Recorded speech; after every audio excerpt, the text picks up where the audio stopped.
সম্মাননা কখনো কোনো সংখ্যা দিয়ে আসলে বিবেচনা করা যায় না। আমি মনে করি যে সম্মাননা সবসময় ভালোবাসা এবং ভাগ্য। ডেফিনেটলি আমি খুব ভাগ্যবতী যে আমার এই ছোট্ট ক্যারিয়ারে চলার পথে আমি অনেক গুণী মানুষদেরকে পেয়েছি। যেমন আজকে আমাদের বাংলাদেশের টপ সুপারস্টাররা ছিল হচ্ছে ফ্যাশন শো স্টপার, আমিও তাদের মধ্যে অন্যতম। আমি ব্র্যান্ড প্রমোটার সেক্টর থেকে অ্যাজ আ শো স্টপার কাজ করেছি।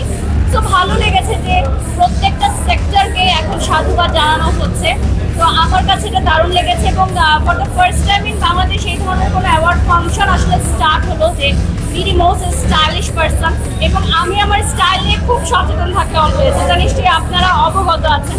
সো এই অ্যাওয়ার্ডটা আমার মনে হয় যে আমি ট্রুলি ডিজার্ভ করি এবং এটা যদি আমি না পেতাম তাহলে আমার সারা জীবনে একটা আফসোস থাকতো যে আমি আমার স্টাইলিং নিজে করি এবং এত সময় দিই।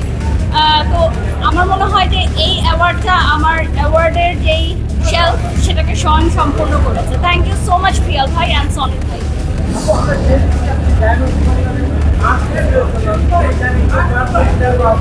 আমি এখনো ডায়মন্ড পরে আছি। আমি এখনো ডায়মন্ড কর্নারের একটা এক্সক্লুসিভ ডায়মন্ড সেট পরে আছি এবং ওদের সাথে 5 ইয়ার্সের জন্য আমি ইন্টারন্যাশনালি গ্লোবাল ফেস হিসেবে যুক্ত হয়েছি এবং আমি এক্সক্লুসিভলি ডায়মন্ড কর্নারের প্রচার করব। তো ডায়মন্ড আসলে খুব এক্সক্লুসিভ একটা জিনিস। তো আমার মনে হয় যে এটা ক্যারি করাটাও অনেক দায়িত্বের একটা কাজ। তো হোপ ফর দি বেস্ট, আমাদের এই যাত্রা শুভ সফল হোক। না, এটা একদমই ভুল একটা কথা। আসলে আমরা ক্যামেরার সামনে দেখা যায় যে একটা লাইফ লিড করি যেটা আসলে খুব চাকচিক্যময়, কিন্তু বাড়িতে আমি বা আমার হাজব্যান্ড যখন থাকি আমরা কিন্তু খুবই সাধারণ। আর দেখা যায় যে আমরা অনেক কষ্ট করি আমাদের নেক্সট জেনারেশন, যেমন আমার মেয়ের জীবনটা যাতে সুন্দর হয় এই জন্য, আমাদের ফ্যামিলির জন্য, তো দেশের মানুষের জন্য, যেহেতু আমরা অনেক চ্যারিটির কাজ করি। তো এটা মানুষ দূর থেকে যা দেখা যায় আসলে তা নয়। আমরা এখনো খুব ছোট মানুষ, চেষ্টা করছি, স্ট্রাগল করছি, দোয়া করছি। Thank you. আজকে আমার মেকআপটা করেছে বাংলাদেশের one of the best makeup artist Jahid Khan এবং উনি বরাবরই আমার খুবই প্রিয়।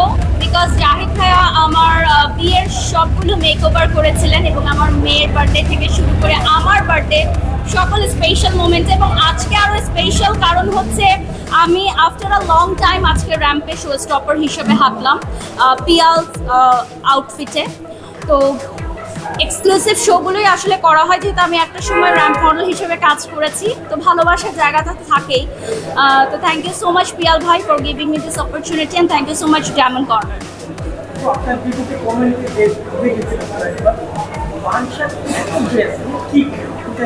আমার ড্রেস নাই ভাই, সবই স্পন্সরেড ড্রেস। এগুলো সব আবার বাড়ি গিয়ে ফেরত দিয়ে দিতে হয়। আমার নিজস্ব কোনো কালেকশন নাই সত্যি। একটু কিছু বলবেন যে অনেকে আসে যে বাড়ি সম্পর্কে এই যে দিনবদিন যে সামনে দিকে যাচ্ছে অনেকেই তাকে ব্যাড কমেন্ট করে, কি শত্রু বাড়ছে নাকি কমছে? দেখা যায় না যে আমরা যখন ভালো কাজ করি কিছু মানুষ এটা পজিটিভলি নেয়, কিছু মানুষ এটা নেগেটিভলি নেয়। আর সবসময় বলা হয় যে যার নাম আছে তার বদনাম থাকে। তো বিষয়টা এটাই, আমি খুব পজিটিভলি নেই। Thank you so much.